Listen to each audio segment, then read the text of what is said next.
महाभारत काल की बात है। धर्मराज युधिष्ठिर और भगवान श्री कृष्ण के बीच वार्तालाप हो रहा था। वार्तालाप का विषय था एकादशी।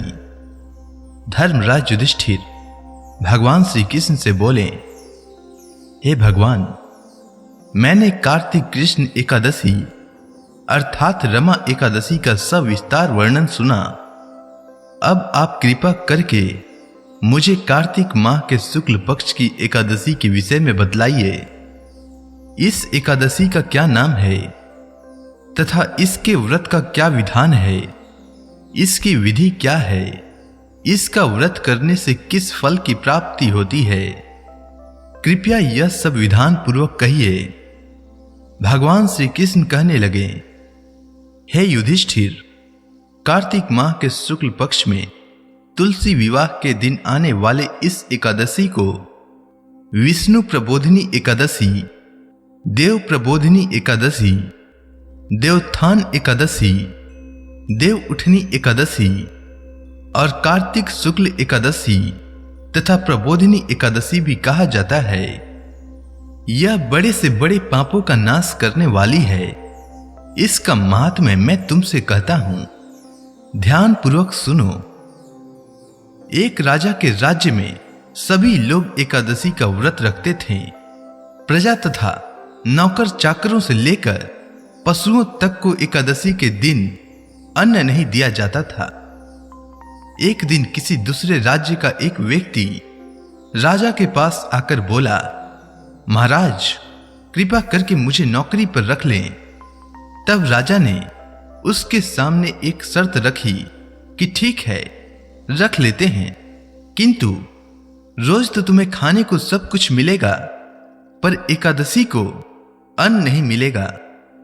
उस व्यक्ति ने उस समय हां कर ली, पर एकादशी के दिन जब उसे फलाहार का सामान दिया गया तो वह राजा के सामने जाकर गिड़गिड़ाने लगा, महाराज, इससे मेरा पेट नहीं भरेगा, मैं भूखा ही मर जाऊंगा, मुझे अन्न दे दो। राजा ने उसके शर्त की बात याद दिलाई, पर वह अन्न छोड़ने को तैयार नहीं हुआ। तब राजा ने उसे आटा, दाल, चावल आदि दिए। वह नित्य की तरह नदी पर पहुंचा और स्नान कर भोजन पकाने लगा।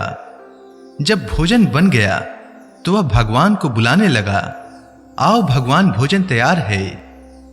उसके बुलाने पर पीतांबर रूप धारण किए भगवान चतुर्भुज रूप में उसके सामने आ पहुंचे तथा प्रेम से उसके साथ भोजन करने लगे। भोजन आदि करके भगवान अंतर्ध्यान हो गए तथा वह अपने काम पर चला गया। 15 दिन बाद अगली एकादशी को वह राजा से कहने लगा कि महाराज, मुझे दुगना सामान दीजिए, उस दिन तो मैं भूखा ही रह गया।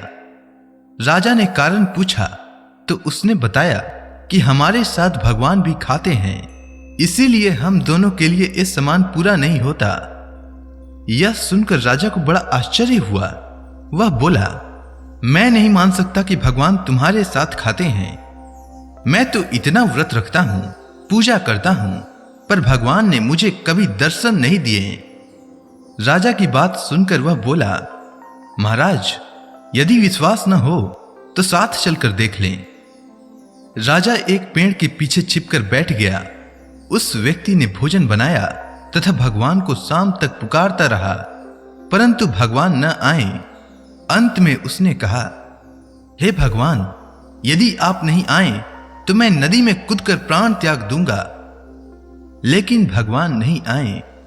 तब वह प्राण त्यागने के उद्देश्य से नदी की तरफ बढ़ा।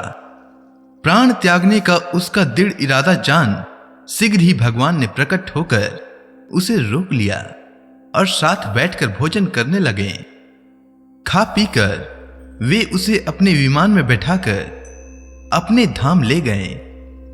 यह देखकर राजा ने सोचा कि व्रत उपवास से तब तक कोई फायदा नहीं है जब तक मन शुद्ध न हो। इससे राजा को ज्ञान मिला। वह भी मन से व्रत उपवास करने लगा और अंत में स्वर्ग को प्राप्त हुआ। हे युधिष्ठिर, इसी प्रकार एक और राजा था। उसके राज्य में प्रजा सुखी थे। एकादशी को कोई भी अन्न नहीं बेचता था, सभी फलाहार करते थे। एक बार भगवान ने राजा की परीक्षा लेनी चाहिए। भगवान ने एक सुंदरी का रूप धारण किया तथा सड़क पर बैठ गए। तभी राजा उधर से निकला और सुंदरी को देखकर चकित रह गया। उसने पूछा, हे सुंदरी, तुम कौन हो और इस तरह यहां क्यों बैठी हो? तब सुंदर स्त्री बने भगवान बोले, मैं निराक्षिता हूं, नगर में मेरा कोई जाना पहचाना नहीं है, किससे सहायता मांगूं? राजा उसके रूप पर मोहित हो गया था। वह बोला, तुम मेरे महल में चलकर मेरी रानी बनकर रहो। सुंदरी बोली, मैं तुम्हारी बात मानूंगी, पर तुम्हें राज्य का अधिकार मुझे सौंपना होगा। राज्य पर मेरा पूर्ण अधिकार होगा। मैं जो भी बनाऊंगी तुम्हें खाना होगा। राजा उसके रूप पर मोहित था, अतः उसकी सभी शर्तें स्वीकार कर ली। अगले दिन एकादशी थी। रानी ने आदेश दिया कि बाजारों में अन्य दिनों की तरह अन्न बेचा जाए।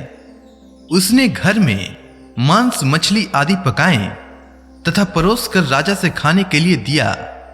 यह देखकर राजा बोला, रानी, आज एकादशी है, मैं तो केवल फलाहार ही करूंगा। तब रानी ने शर्त की याद दिलाई और बोली, या तो खाना खाओ, नहीं तो मैं बड़े राजकुमार का सिर काट दूंगी।